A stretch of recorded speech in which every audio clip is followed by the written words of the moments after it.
Maths का जो index हम लोग देख रहे थे, तो उस इंडेक्स में जो बात हुई थी अपनी कि ट्रिग्नोमेट्री 1 2 तक हम लोग आ गए थे, और बाद में जो कंटेंट्स की बात चल रही है कि टॉपिक्स कहाँ पे कौन से कनेक्टेड है, कैसे रिलेटेड है।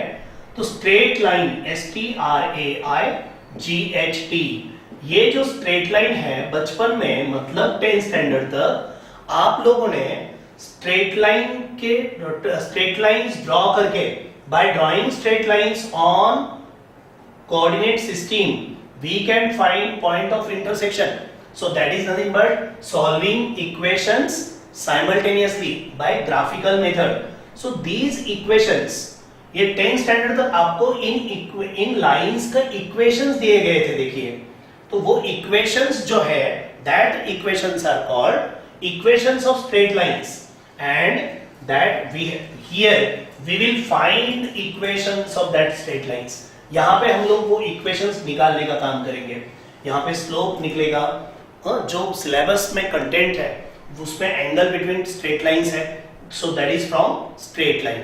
उसके बाद टॉपिक आता है circle.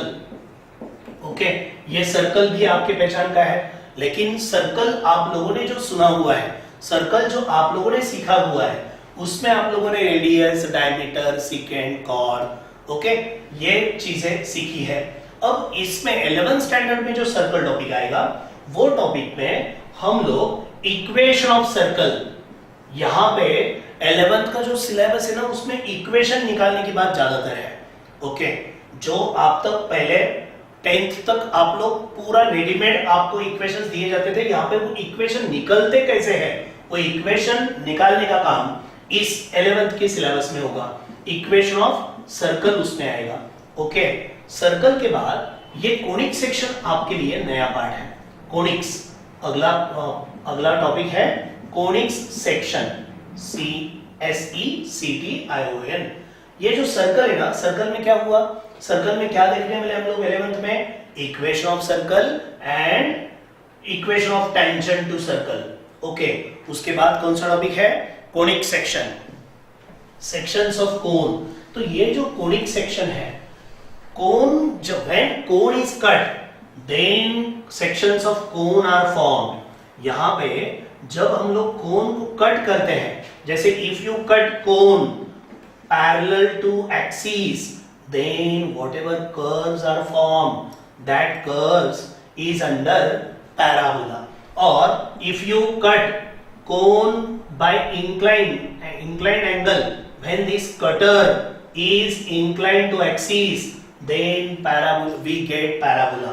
Okay, if you cut cone perpendicular to axis, then ellipse is formed. इसको तो हम डिटेल में बाद में देखेंगे, लेकिन ये जो है, these are called sections of cones. Sections, okay. तो basically sections of cone contain point. Okay, point. What is point? Point is a circle with radius 0, with 0 radius, ठीक है, that is point. Then straight line, ठीक है। जो coordinate geometry आप लोगों ने सुना है ना, एक्चुअली इसी का ये पार्ट है आगे, ठीक है, जो पार्ट अपने लिए नया है। Straight line, circle, these all are actually sections of cone। और फिर जो पूरा नया है आपके लिए, वो आपके टॉपिक में आएगा, कोनिक सेक्शन अंडर आएगा, which are parabola, ठीक है, parabola, ellipse and hyperbola। हम लोग इलिप्टिकल शेप बोलते तो रहते हैं, वो जो इलिप्टिकल शेप हम लोग बोलते हैं, वो इलिप्टिकल शेप जो है, that is known as ellipse। okay, when circle is compressed, then ellipse is formed, parabola and hyperbola। okay, so these are sections of cones। ये आपको कोनिक सेक्शन में आएगा। उसके बाद जो टॉपिक है, वो टॉपिक है डिटर्मिनेंट्स एंड मैट्रिसेस। अब डिटर्मिनेंट्स आपको 10th स्टैंडर्ड में भी था, करेक्ट है। Determinants, what is determinant? It is arrangement of elements in rows and columns, that is called determinant. Okay, ये जो है फ्रेम, इस फ्रेम में एलिमेंट्स बिठाने की जो बात होती है, that is mean by arrangement of elements in rows, this is row and column, So these are three, there are 3 rows and 3 columns. Here are 2 rows and 2 columns. So this is known as determinant of order 2. This is determinant of order 3. Okay, so arrangement of elements in rows and columns, that is called determinant. And same matrix is also matrix. Matrix is singular, matrices plural. Okay, so determinants and matrices जो आपका topic है, उस determinants and matrices में matrix जो है, that is also arrangement of elements. Only in this, what we can do, that matrix can has only one row and columns. Determinant में वैसा नहीं होता है. If there are 2 rows, there must be 2 columns. Means that must be in square form. Okay, so if elements are arranged in equal number of rows and columns, that is under determinant. And if they are unequal, then there is matrix. In this matrix, there can also be rows and columns equal. If it is so, then that matrix is called square matrix. Okay, determinant denote करने की और matrix denote करने की थोड़ा सा जो change है, वो चेंज भी आपको शायद समझ में आ गया कि यहाँ पे हो क्या रहा है. इसमें ये ऐसा जो बॉक्स है, इस बॉक्स में अगर एलिमेंट्स लिखते हैं तो वो एलिमेंट्स होते हैं elements in matrix. So this is arrangement of elements in matrix. Arrangement of elements in matrix. तो यहाँ पे हुआ क्या कि there is 1 row and 3 columns. There can be more than 3 columns. कितने भी columns हो सकते हैं, but there is only 1 row. So that is called row matrix. This is called column matrix. जिसमें एक column होगा, rows बहुत सारे होंगे. Okay, so that is arrangement of elements in rows and columns. That is what? That is matrix. अब रहा सवाल आपका कि ये टॉपिक सीखना क्यों है? What is application of this determinant or matrix? तो ये जो एप्लीकेशन है इसका, actually whatever descriptions you have, that descriptions can be written in terms of matrix, and by multiplication of matrix we can get product. जैसे we can get final income. जैसे income का एक example दे रहा हूं मैं कि there are 2 markets, market 1 and market 2. In these 2 markets 3 products are sold. Product A, product B and product C are sold. In market 1, product A is sold 5,000, here 7,000, 10,000, etc. ये number of products है. And if there is one more, say this matrix as X, कुछ भी नाम दे सकते हो. Matrix X, matrix Y. What is matrix Y? That is cost. If rupees 50 rupees is the selling price of product A in market 1. ठीक है. So what is total income of product A in market 1? So that can be found out by 5,000 into 50. तो बस वो arrangement जो हम लोग actually हम without matrix also we can find total income, but representation of that whatever information is given that can be written in terms of matrix. Okay, तो ये है matrices topic और ये आपको डिटेल में सिखाया जाएगा डिटरमिनेंट्स एंड मैट्रिसेस इस टॉपिक में. ओके, उसके बाद आता है मेजर्स ऑफ डिस्पर्शन, जो ज्यादातर लिंक नहीं है कहीं पे भी. और उसके बाद होता है प्रोबेबिलिटी. जो प्रोबेबिलिटी टॉपिक है वो प्रोबेबिलिटी आप लोगों ने 10th स्टैंडर्ड में भी सुना हुआ है. ओके, अब प्रोबेबिलिटी में जो ज्यादातर गलत आंसर दिया करते हैं बच्चे, वो एक क्वेश्चन है कि how many colours are there in a pack of playing cards. Playing cards में कितने कलर्स होते हैं? तो तुरंत हमसे आंसर क्या दिया जाता? 4. But colours are actually only 2, black and red. Okay, तो ये ऐसे क्वेश्चंस वहां पे होते रहते हैं. ठीक है, बाकी प्रोबेबिलिटी जो आप लोगों ने 10th में सुनी है वही प्रोबेबिलिटी है और थोड़ा सा ज्यादा उसमें डिटेल दिया जाएगा. तो ये टॉपिक्स है मैथ्स 1 पार्ट में से. उसके बाद आता है मैथ्स 2, 11th स्टैंडर्ड का मैथ्स 2. ठीक है, ये जो 11th स्टैंडर्ड का मैथ्स 2 है ना, इसमें पहला मेरा टॉपिक है कॉम्प्लेक्स नंबर्स. Complex numbers. अब जो टेक्स्ट बुक की बात है कि हम लोगों ने एक्चुअली क्या लेना चाहिए, तो आप लोग टेक्स्ट बुक ले लीजिए पहले. ठीक है, मतलब एमसीक्यू बुक तो बाद में लेंगे। एमसीक्यू एक्चुअली थियोरेटिकली जब टॉपिक्स चलेंगे उसके बाद आपको एमसीक्यू बुक बताए जाएंगे, क्योंकि एमसीक्यू बुक में होता क्या है कि जो एमसीक्यूज दिए जाते हैं ना वो कॉम्बिनेशन में रहते हैं कि दो दो तीन तीन टॉपिक्स के कॉम्बिनेशन पे एमसीक्यू बनता है। तो जब दो दो तीन तीन टॉपिक्स वो हो गए तब वहां पे आप एमसीक्यूज यूज कर पाएंगे। इसलिए मेरी सलाह आपको कि आप लोग फिलहाल एमसीक्यूज के कोई भी बुक मत खरीदिए, फिलहाल बस टेक्स्ट बुक लीजिए। उस टेक्स्ट बुक में स्टेट बोर्ड का टेक्स्ट बुक आपको लेने का है और आपको एनसीईआरटी का भी बुक लेने का है। एक्चुअली हम लोग ज्यादातर तो स्टेट बोर्ड के हिसाब से जाने वाले हैं, लेकिन एक्स्ट्रा जो आपको वर्क करना है, अगर आप चाहते हैं कि मुझको ज्यादा प्रॉब्लम्स और भी सॉल्व करने के हैं तो आप लोग एनसीईआरटी की बुक में से ले सकते हैं, ताकि आपके सीबीएसई और स्टेट बोर्ड का पूरी पढ़ाई हो जाती है। क्योंकि प्रॉब्लम क्या है, ठीक है हमको स्टेट बोर्ड की एग्जाम देने की है, जब बोर्ड एग्जाम आएगी वो स्टेट बोर्ड की होगी, लेकिन जब आप जेई भी देना चाह रहे हैं, आप सीईटी भी देना चाह रहे हैं, सीईटी के लिए स्टेट बोर्ड के बुक्स लगते हैं, जेई के लिए एनसीईआरटी के बुक्स लगते हैं। सिलेबस तो जैसे कल बताया मैंने आपको, सिलेबस तो सब तरफ सेम है, मैक्सिमम सिलेबस दोनों तरफ इक्वल है। इसलिए आप लोग दोनों बुक्स लेंगे तो आपको कैसे गारंटी हो जाएगी कि चलो अपना दोनों भी सॉल्व हो चुका है। इसलिए एनसीईआरटी के भी बुक लीजिए और स्टेट बोर्ड के भी टेक्स्ट बुक्स लीजिए। अगर इसके अलावा रेफरेंस एज ए रेफरेंस अगर आपको एक्स्ट्रा काम करना है और अगर आपको एक्स्ट्रा प्रैक्टिस चाहिए तो आप लोग टारगेट पब्लिकेशन की बुक्स ले सकते हैं, आप लोग नवनीत के बुक्स ले सकते हैं। लेकिन फिलहाल टेक्स्ट बुक या रेफरेंस बुक्स लेने हैं, not MCQ books. MCQs books के बारे में आपको बाद में बताया जाएगा। ओके, फिर आपका सवाल रहेगा कि हम लोग अगर यहाँ पे एग्जाम एमसीक्यू पैटर्न में हुई तो उसके लिए क्या?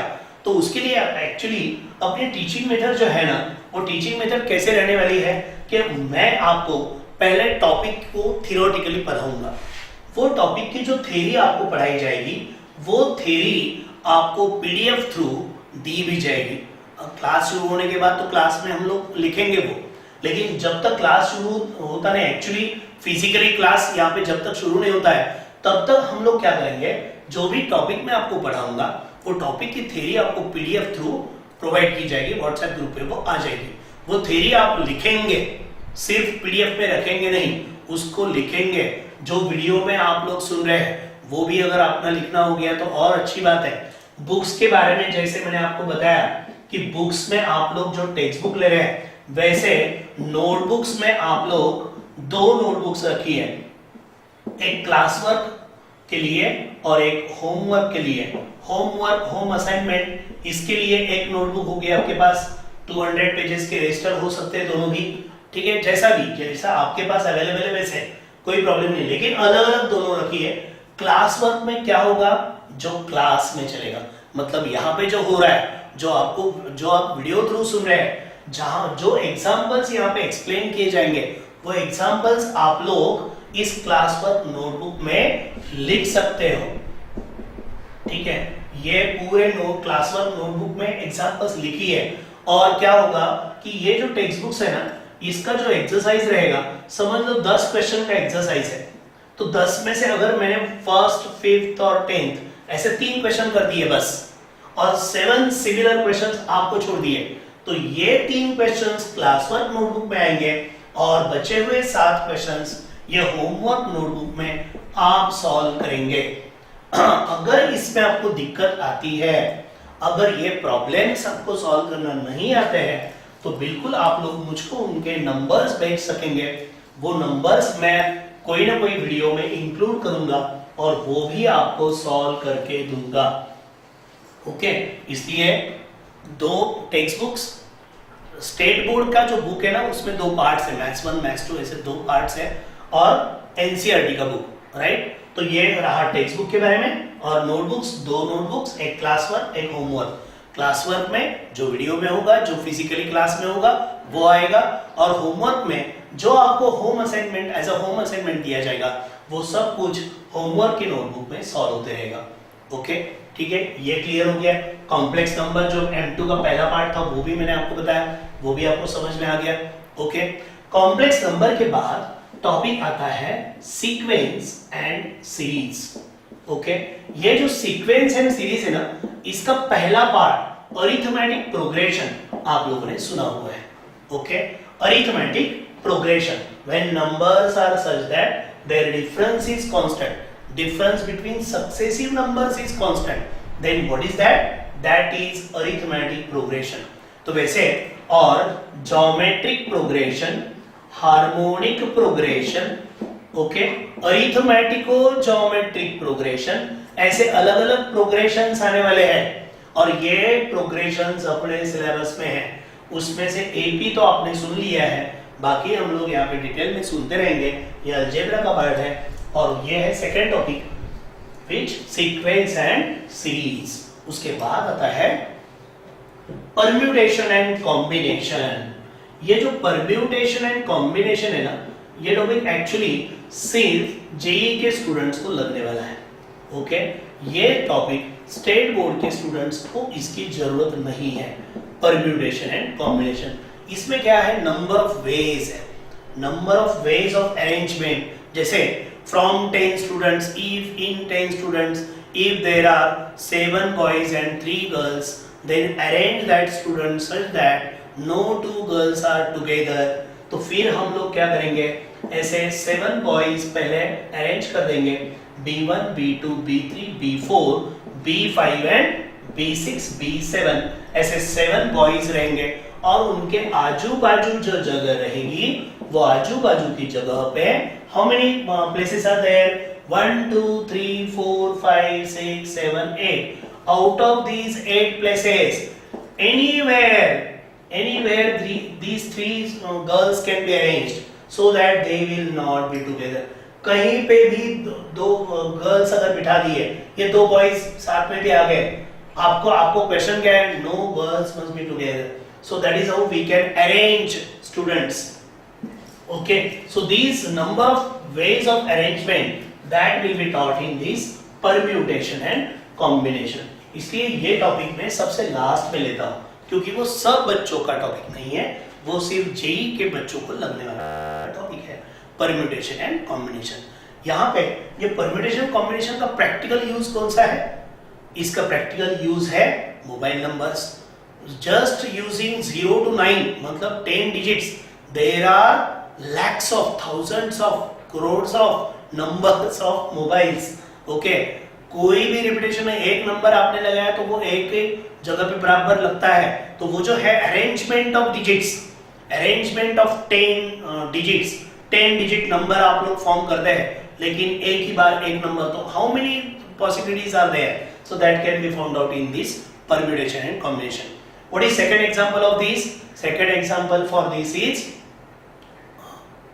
number plates MH20, that is fixed for Aurangabad district, and then letters from A to Z and 4 digits from 0 to 9, that is number of ways। तो that is in permutation and combination।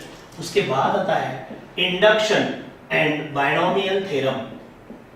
Okay, ये जो induction and binomial theorem है ना, ये topic है जहां पे a plus b raise to n हमको मिलेगा, because we can find a plus b square, we can write a plus b cube. ठीक है, a प्लस बी स्क्वायर हमको आता है, a प्लस बी क्यूब हमको आ जाता है, a plus b raise to 4 भी आ जाएगा, चलो ठीक है, a plus b raise to 4 भी आएगा by solving a plus b square and then square. लेकिन ये काम ऐसे a plus b raise to 5, a plus b raise to 6 ऐसे अगर करते बैठेंगे ना तो इससे देर लगेगी उसको। तो ये बायनोमियल थ्योरम हमको एक कोई फॉर्मूला देगा where you can expand a plus b raised to even 100, a plus b raised to 72, जो आपको चाहिए वो एक्सपांशन इसमें हो सकता है, काय में, a plus b raised to n में। तो वो इस इंडक्शन एंड बायनोमियल थ्योरम में हम लोग वो सीखने वाले हैं। उसके बाद वहां पे टॉपिक आता है सेट रिलेशन फंक्शन। फिर से ये जो टॉपिक है ना, सेट एंड रिलेशन पहले आएगा। इसमें से सेट आप लोगों ने 9th स्टैंडर्ड में सुना हुआ है। ओके, ये रिलेशन अपने लिए नया पार्ट है। मतलब मैथ्स 1 में से बहुत सारा पार्ट आपका पहचान का पार्ट था, लेकिन मैथ्स 2 में कॉम्प्लेक्स नंबर अपने लिए नया है, पहला वाला टॉपिक है कॉम्प्लेक्स नंबर। वो जो टॉपिक है ना complex number, what is square root of 4 2 plus और minus 2, but what is square root of -4? बेचारे बच्चे क्या करते हैं मालूम है, अगर मैंने बताया कि what is square root of 4 2, then what is square root of -4 then -2, तो ये गलत है, ऐसा नहीं होता। Square root of negative number does not exist, और इसलिए जब आप लोग क्वाड्रेटिक इक्वेशन सॉल्व करते हैं -b प्लस और minus under root b square minus 4ac/2a, ये जो फॉर्मूला आप लोग यूज करते हैं उसमें ये जो b स्क्वायर माइनस 4ac है ना, if you get this negative then what we used to say that roots do not exist, roots exist नहीं होते ऐसा हम लोग बोला करते हैं। तो वो जो रूट्स एग्जिस्ट नहीं होते वो जो बात है ना, उसका सॉल्यूशन कॉम्प्लेक्स नंबर टॉपिक में है। कॉम्प्लेक्स नंबर में क्या कहा आपने, square root of -4 does not exist, square root of negative number does not exist, does not exist means is not real, is not real, so say it as imaginary. Therefore we can say that square root of negative number is imaginary. So to show this, -1 is taken as I square. ये square root के बाहर आने के लिए वहां पे notation क्या use किया गया है कि let -1 equal to, what is -1 equal to I square, और let square root of -1 equal to I for imaginary, ठीक है। square root of negative number does not exist means it is imaginary, and therefore this -1 is written as I square, then under root of it is I, और ये 2 for square root of 4 is 2, you can say plus or minus 2, okay, and therefore what is under root of -4? 2i. Same way what can be under root of -9? 3i. Under root of -16 4i। इस तरह से square root of negative number is imaginary. तो ये काय में आएगा, ये आएगा कॉम्प्लेक्स नंबर टॉपिक में। ये जो सेट रिलेशन चल रहा था वो सेट रिलेशन में सेट आपको 9th स्टैंडर्ड में जो हुआ है वही कंटिन्यू है, और रिलेशन नया पार्ट है। फिर से ये टॉपिक जेई के बच्चों को सिर्फ लगने वाला है, ओके। उसके बाद है फंक्शन। अब फंक्शन में ये फंक्शन भी अपने लिए नया है लेकिन बहुत इंटरेस्टिंग है। If y equal to f of x, ये बताने का तरीका क्या है कि y equal to f of x, तो ये है, this is notation to denote function, okay, and there that function can be x square plus x plus 1। If it is so then that is called algebraic function, okay. अगर वो x square plus x plus 1 है तो उसको कहते हैं algebraic function. If it is x plus 1 by x square minus 4 it is called rational function. Algebraic in numerator as well as denominator, that is rational function, and this rational function exists only for x plus और not equal to, it exists only for x not equal to plus or minus 2, क्योंकि if you put plus 2 you get 0, if you put minus 2 then also you get 0. So that is how this function will contain algebraic function, rational function, trigonometric function, sin x, cos x, tan x, okay, then exponential function। अब ये नया part अपने लिए exponential function। So algebraic function, trigonometric function, step function, ऐसे बहुत सारे functions है, वो आएगा सेट रिलेशन फंक्शन में। फिर से वही बात कि this is also only for JEE students, okay, set relations and function. और उसके बाद आते हैं limit, continuity, derivative. Limit, continuity, derivative, ये जो है ना इसी को कहते हैं कैलकुलस। थोड़ा सा कैलकुलस का इंट्रोडक्शन आपको 11th स्टैंडर्ड में है, बाकी पूरा बचा हुआ कैलकुलस मतलब मैथ्स 2 अपना 12th स्टैंडर्ड में होने वाला है, ठीक है। इसका इंट्रोडक्शन आपको इधर मैथ्स 2 के लास्ट में दिया गया है, लिमिट्स, कंटिन्यूटी एंड डेरिवेटिव। अब ये लिमिट टॉपिक करता क्या है, ओके, ये लिमिट में रहो, लिमिट में रहो मतलब क्या करो, ठीक है, जैसे if function is f of x is x square minus 9 divided by x minus 3, ये एक फंक्शन, ठीक है। अब ये फंक्शन में if you put x is equal to 4 you get 16 minus 9 divided by 4 minus 3 which is 1, so answer is 7. Okay, but when it is f of 3 then it is 3 square minus 9 divided by 3 minus 3. अब problem में problem क्या है कि ये 0 by 0 आएगा and 0 by 0 is not 1. जो आप सोच रहे हैं ना वैसा नहीं होता है। आप ऐसे सोच रहे थे कि ये जो x square minus 9 by x minus 3 है उसको क्या करो, उसको x minus 3 x plus 3 कर लो, divided by x minus 3 करो, तो ये x minus 3 काट दो और बाद में x is equal to 3 put कर दो। आपका कहना करेक्ट है, but you cannot cancel x minus 3 with x minus 3 add x equal to 3. In general you can cancel it.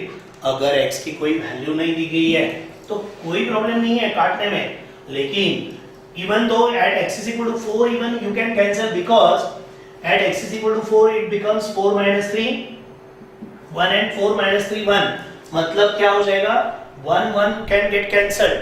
5 अगर आ गया 5 minus 3 by 5 minus 3 f of 5 अगर पूछा गया तो 5 minus 3 by 5 minus 3 कितना हो गया 2 by 2 can get cancelled, but 0 by 0 cannot get cancelled. If you are cancelling with 0 with 0, if you are cancelling 0 with 0, then it means that what you are saying that 0 by 0 is 1.